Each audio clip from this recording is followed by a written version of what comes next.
Sir next question से last 2-3 प्रश्न लेंगे, मैं जानता हूं सर आपको देर हो रही है। सर ये है कि रेलवे रिक्रूटमेंट ने का एक्सरसाइज करी थी, स्टार्ट करी थी, फिर बीच में कोविड आ गया, हमने काफ़ी उसमें काम किया भी है। सिद्धार्थ जी का प्रश्न था उस पर, और सिद्धार्थ जी आप हैं? हाँ सर, मैं हूँ। प्लीज सर उसी पर नमस्कार। फोकस। सर जो आरआरबी का एनटीपीसी का एग्जाम हो रहा था, वो कोरोना की जो दूसरी लहर हुई उससे जो है कहीं ना कहीं प्रभावित है। तो ये क्या स्टेटस है, कब तक इसको यानी पूरा कर लिया जाएगा? और एक छोटा सा इसी से जुड़ा हुआ एक और है, जो एलएलपी और टेक्निकल कैटेगरी की जो भर्ती चल रही थी, जिसमें ट्रेनिंग होनी है, तमाम चीजें हैं, तो उसका क्या स्टेटस? क्योंकि अभी भी ट्रेनिंग कंप्लीट नहीं हुई है, तमाम लोग परेशान हैं जी। सिद्धार्थ, आपका क्वेश्चन पर्टिनेंट है और एक लाजमी सवाल आपने पूछा है।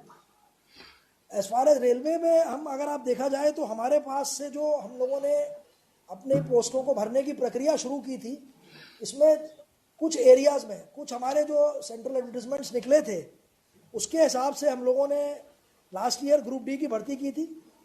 1,43,000 वैकेंसी हमने भर दी थी, जिसमें 64,000 वैकेंसी एएलपी और टेक्नीशियंस की थी। लेकिन आपकी बात ठीक थी, कई सारे इसमें एएलपी, करीब 5,000 एएलपी अभी भी हैं जिनको कि या तो वो ट्रेनिंग में है या वो अभी आ रहे हैं हमारे पास। क्योंकि जैसे कि आपको मालूम है, कई स्टेट्स में भी इस तरह के इंस्ट्रक्शंस हैं हमारे पास कि ट्रेनिंग सेंटर्स अभी चालू नहीं है पूरी तरीके से। तो हम लोगों ने जहाँ जहाँ पे स्टेट गवर्नमेंट से बात करके उनकी परमिशन लेके स्टेट गवर्नमेंट्स में हमने ट्रेनिंग सेंटर्स को चालू कराया है और एएलपीज की ट्रेनिंग कराई है। इसीलिए ये नंबर अब घट के इतना रह गया है। लेकिन मुझे उम्मीद है कि अगले 1 महीने में ये भी सब लोग काम पे आ जाएंगे, मतलब at least they will be joining the training. जैसे आप बता रहे हैं कुछ लोगों को अभी कॉल लेटर मिले हैं या मिलने वाले हैं, but they are yet to start the training. तो जो माइंड में दुविधा रहती है वो खत्म हो गई है। They will most likely be joining training within a month और a month and a half, depending on ये जिस जगह पे स्टेट गवर्नमेंट्स की हम लोगों के ऊपर खास तौर से उन्होंने कह रखा है कि ट्रेनिंग को अभी आप ना शुरू करें। लेकिन कोशिश यही है कि हो जाए। अब मुझे लगता है कि ये कोविड की इसमें पेंडेमिक में भी काफ़ी कमी आ रही है, तो उम्मीद है कि 1 से 1.5 महीना या 2 महीने में सारे के सारे लोग, जो बचे हुए लोग भी हैं, वो भी ट्रेनिंग शुरू कर देंगे। और जिनकी ट्रेनिंग ऑलरेडी चल रही है, जहाँ पे इस तरह का रोक नहीं है, वो भी पूरा हो जाएगा। अब आपकी बात थी एनटीपीसी कैटेगरी की। एनटीपीसी कैटेगरी की नोटिफिकेशन जो हम लोगों ने निकाली थी, इसमें करीब 1 करोड़ से ज़्यादा लोगों ने अप्लाई किया था। और एनटीपीसी कैटेगरी में हमारे पास जो वैकेंसीज थी, करीब ये मेरे हिसाब से करीब इसमें वैकेंसीज जो थी वो 36,000 थी।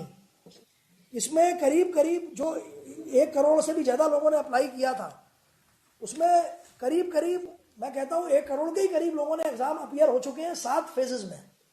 लास्ट का जो फेज था ये मई और जून वाला, ये अफेक्ट हो गया बिकॉज ऑफ द कोविड। जैसे कि आपको मालूम है, एग्जाम आप कॉमन लेते हैं जगह जगह पे एक ही टाइम पे एक ही दिन में, तो वो संभव नहीं है। क्योंकि जैसे आपने सुना होगा, अभी सीबीएसई का एग्जाम है या बाकी जगह एग्जाम सब रुके हुए हैं। जैसे ही हमें क्लियरेंस मिलेगा तो हम ये जो बचे हुए लोग हैं इनको भी हम बहुत जल्दी पूरा कर देंगे एग्जाम इनका। तो ये बेसिक एग्जाम इसलिए नहीं रुका है कि बेसिकली कोई और लिमिटेशन था, अगर होता तो हमने बाकी एग्जाम भी नहीं किया होता। तो अगर 1 करोड़ से ज़्यादा का हम एग्जाम ले चुके हैं, ये इस बात का द्योतक है कि exam is held seriously, people are appearing. और मुझे उम्मीद है कि ये जैसे ही ये पेंडेमिक का मामला खत्म होगा, क्योंकि हर एक गवर्नमेंट का अपना अलग अलग है, ये जो आप जो करवा रहे हैं ये इसका नोडल आरआरबी चेन्नई है जो इसको दिया गया है काम। तो वो सबसे पहले बात करते हैं आरआरबी से, स्टेट गवर्नमेंट से, कि कहाँ कहाँ पे जहाँ हमारे सेंटर्स हैं वहाँ पे क्या व्यक्ति आ पाएंगे। हमारे पास इसके अलावा बहुत सारे रिक्वेस्ट कैंडिडेट के भी आते हैं आरआरबी में कि अभी हम किसी भी पोजीशन में नहीं है आने के लिए। तो इन सबको नज़र रखते हुए हम ये भी देख रहे हैं कि एक प्रैक्टिकल तौर पे एग्जाम कराएं, क्योंकि ये आप भी समझेंगे कि कोई एग्जाम आपने जल्दीबाजी में करा लिया और बाद में आपके पास रिप्रेजेंटेशन आ गए, तो that will also be not be nice. But I can want to assure you कि एग्जाम होगा और रेगुलर तौर पे ये आगे चलता रहेगा।